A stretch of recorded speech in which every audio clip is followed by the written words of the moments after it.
औरत को दर्द नहीं होता।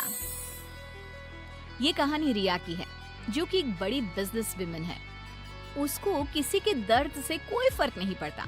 उसके लिए अपने काम से बढ़कर कुछ नहीं। ये क्या बना रखा है? ये खिलाओगे तुम उनको? माफ करना छोटी मालकिन, मैं फिर से बना देता हूँ। अरे क्या हुआ बहू, क्यों चिल्ला रही हो इन पर इतनी सुबह सुबह? अब क्या कर दिया इन्होंने? मम्मी जी, अभी दोपहर को मेरे बहुत ही इम्पोर्टेंट गेस्ट आने वाले हैं और इनका खाना ऐसा है बेस्वाद। अगर ये खाएंगे तो क्या सोचेंगे? इनको अभी के अभी नौकरी से निकाल दो। मुझे ऐसे लोग काम पर नहीं चाहिए जिनको ठीक से काम करना नहीं आता। अरे लेकिन बहू, ये बहुत सालों से हमारे लिए काम कर रहे हैं, ऐसा कैसे निकाल दे? हाँ मेम साहब, मुझे नौकरी से मत निकालिए। मैं अच्छे से काम करूंगा, आपको शिकायत का कोई मौका नहीं दूंगा। मैंने एक बार जो बोल दिया सो बोल दिया। जल्दी से कोई नया शेफ ढूंढ कर लाओ। अगले दिन ऑफिस में, ये सब क्या है? अभी तक ये काम पूरा क्यों नहीं हुआ है? मैम, वो क्या? किसको दिया था मैंने ये काम? उसको अभी मेरे सामने बुला कर लाओ। जी मैम। मैम, वो सर्वर में थोड़ी दिक्कत आ गई थी। किसके? तुम्हारे या कंप्यूटर के? वो मैम, बात यह है कि जितना वक्त तुम आज मुझे समझाने में जाया कर रहे हो ना, उतना वक्त अगर तुमने कल इस काम को करने में किया होता तो आज ये पूरा हो जाता। तुम्हें नौकरी से निकाला जाता है। मैम प्लीज ऐसा मत करिए, मेरे छोटे छोटे बच्चे हैं, अगर मेरी नौकरी चली गई तो। ये सब तुमको ऐसा काम करने से पहले सोचना चाहिए था। मैम मुझे एक मौका और दीजिए, मैं अभी पूरा करके लाता हूँ। ये जो मौका था, यही तुम्हारा आखिरी मौका था जो तुमने गंवा दिया। मैं और कुछ नहीं सुनना चाहती। मेरी कंपनी में तुम जैसे कामचोरों के लिए कोई जगह नहीं है। तुम्हें इस नौकरी से निकाला जाता है। शाम को घर पर, मैंने सुना आज तुमने फिर किसी को नौकरी से निकाल दिया। अरे हमारी पॉलिसी है ना, हमारी कंपनी लोगों के इमोशंस का भी ध्यान रखती है। इमोशन कुछ नहीं होता।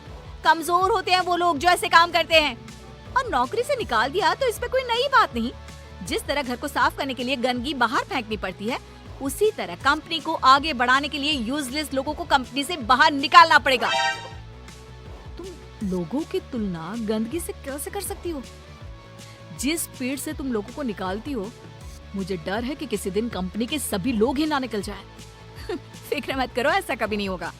ऐसी बड़ी कंपनी में काम करने के लिए लोग तरसते हैं। जिनको नौकरी लग जाए वो खुशी से पागल हो जाते हैं। तो ऐसी कंपनी कभी खाली हो ही नहीं सकती। वैसे भी मुझे किसी की इमोशन से कोई लेना देना नहीं है। लेकिन बहू, तेरे स्वभाव को देखकर लगता है कि जरूर खाली होगी। अरे बहू, लोगों को दर्द होता है तो ये क्यों नहीं समझ पाती है?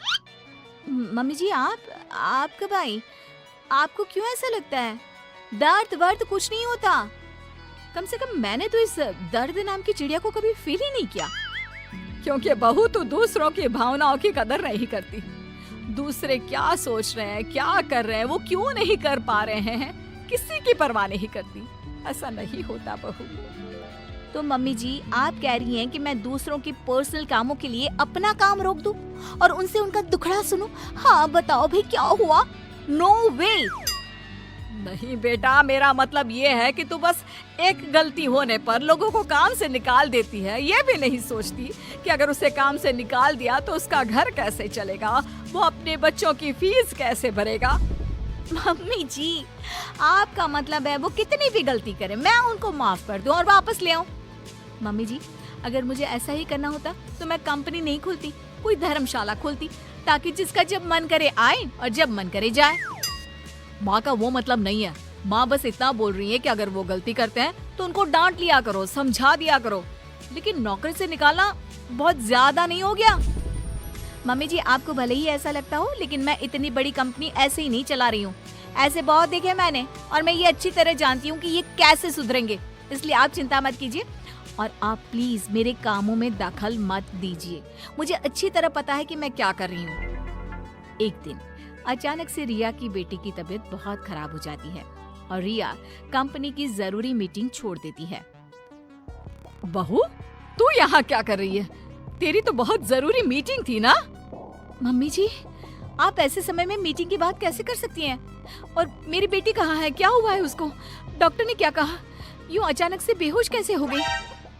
उसका बीपी लो हो गया था, जिसकी वजह से वो चक्कर खाकर गिर पड़ी और उसको थोड़ा बुखार भी है। अच्छा हुआ, कोई ज्यादा घबराने वाली बात नहीं है, मैं तो डर ही गई थी। और बहू तेरी मीटिंग, उसका क्या हुआ? तुझे तो भारी नुकसान हो गया होगा। होने दीजिए मम्मी जी, मेरे लिए इस वक्त मेरी बेटी से बढ़कर कुछ भी नहीं है। ऐसी मीटिंग्स तो फिर आती रहेंगी। लेकिन बहू, कुछ दिनों पहले तुमने ही कहा था कि किसी के निजी काम के लिए तुम्हारा काम नहीं रुकेगा, तो फिर ये सब क्या है? मम्मी जी, आपको क्या हो गया है? ये किसी का भी निजी काम नहीं है, ये मेरा अपना निजी काम है। वही तो बहू, जब तुम्हारा काम था तो तुम सब कुछ छोड़कर यहाँ आ गई, और तुम चाहती हो कि दूसरों के घरों में कितनी भी परेशानी दिक्कत आ जाए, वो उसको छोड़कर अपने काम को पहली ड्यूटी समझे। लेकिन वही चीज अगर तुम्हारे साथ हो तो तुम अपनी पहली जिम्मेदारी अपने परिवार की तरफ समझती हो, उसके बाद तुम्हारा काम। ये कैसी नाइंसाफी है? उनके साथ तुम करो तो ठीक और वो करे तो गलत। आप सही कह रही हैं मम्मी जी, मैंने ये बात कभी समझी ही नहीं। अब तो समझ गई ना? अब से उनके साथ कुछ ऐसा मत करना, उनकी भी परेशानी समझने की कोशिश करना। हाँ मम्मी जी, अब मैं सब समझ गई हूँ। मुझे अपनी गलती का एहसास हो गया है। शायद सही कहते हैं लोग, जब तक वही दर्द आप खुद ना झेलो तब तक आप दूसरे के दर्द का अनुमान नहीं लगा सकते। मुझे ये देखकर अच्छा लगा बेटा कि तुम्हें बहुत जल्दी अपनी गलती का एहसास हो गया।